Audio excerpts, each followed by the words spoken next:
আমরা এখানে আসছি চিকিৎসকদের পক্ষ থেকে।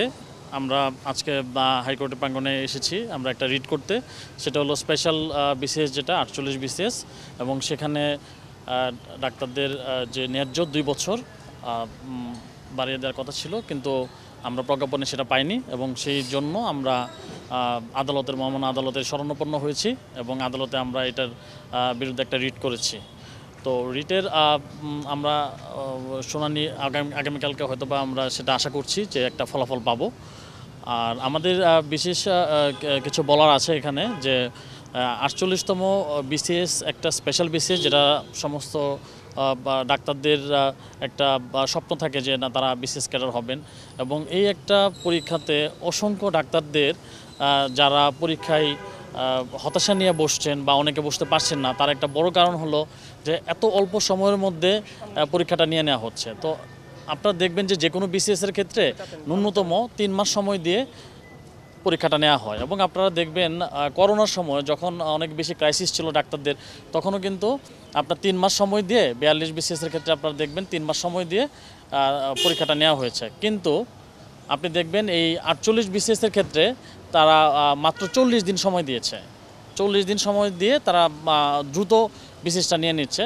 46 বিসিএস এর রিটেন পরীক্ষা যে সপ্তাহে হচ্ছে, তার ঠিক 1 সপ্তাহ আগেই 48তম বিসিএস এর প্রিলি পরীক্ষা। তার মানে দুটো বিসিএস এর পরীক্ষার মধ্যে 1 সপ্তাহ মাত্র গ্যাপ। তাহলে যারা 46-এর রিটেন পরীক্ষার্থী, তারা কি করে 48তম বিসিএস পরীক্ষায় অংশগ্রহণ করবে স্বতঃস্ফূর্তভাবে? আপনি আমাকে এটুকু বলেন। প্রিপারেশনের জন্য তো সময় সাপেক্ষ ব্যাপার দরকার, সেই সময়টুকুও দেওয়া হয়নি। যেখানে এই অবস্থায় কি করে যারা 46 পরীক্ষার্থী, তারা কিভাবে 48তমতে অংশগ্রহণ করবে?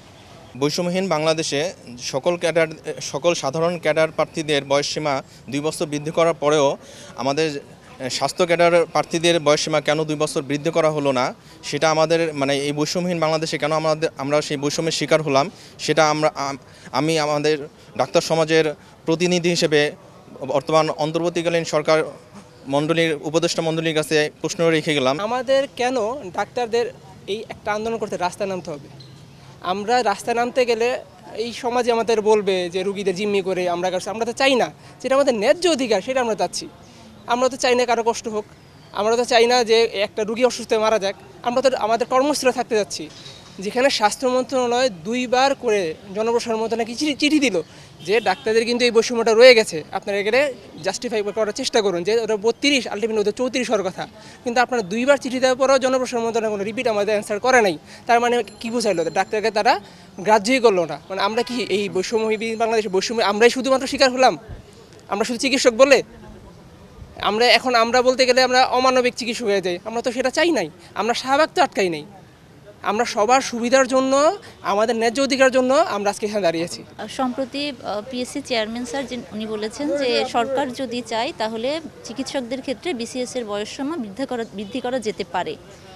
কিন্তু এরপরেও কেন আমাদেরকে বয়সসীমা বৃদ্ধি করা হলো না, এবং সেজন্য আমাদেরকে হাইকোর্টে আসতে হলো এবং রিট করতে হলো।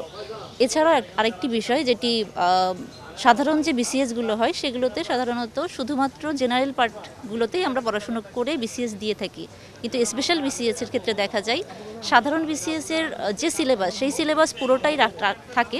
এটার সাথে এক্সট্রা করে অ্যাড হয় মেডিকেলের আমরা 5 বছর ধরে যে সিলেবাসে আমরা পড়াশুনো করে এসেছি সেই পুরো সিলেবাসটা।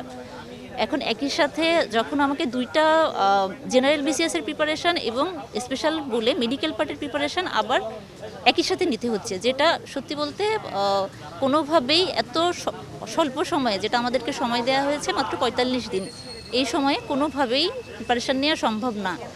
এছাড়াও আরও কিছু বিষয়, পরীক্ষার ডেটটা এমন সময় হয়েছে, আমাদের জুলাইয়ের 18 তারিখে পরীক্ষার ডেট, যেখানে জুলাইয়ের প্রথম সপ্তাহ থেকে এফসিপিএস পার্ট 1 পরীক্ষা থেকে মিড টার্ম পরীক্ষা থাকে। অনেক পরীক্ষার্থী আছে যারা একই সাথে বিসিএস প্রার্থী, একই সাথে তারা হয়তো বা পার্ট 1 পরীক্ষা দিবে এবং অনেকে হয়তো বা মিড টার্ম দিচ্ছে। এছাড়াও আরও অনেকেই আছে যারা 46-এর রিটেন দিবে। তো পরপর 3টা-4টা পরীক্ষা একই পরীক্ষার্থী কীভাবে প্রিপারেশন নিয়ে দিতে পারে? এটা তো রীতিমতো আমাদের উপর জুলুম করা হচ্ছে।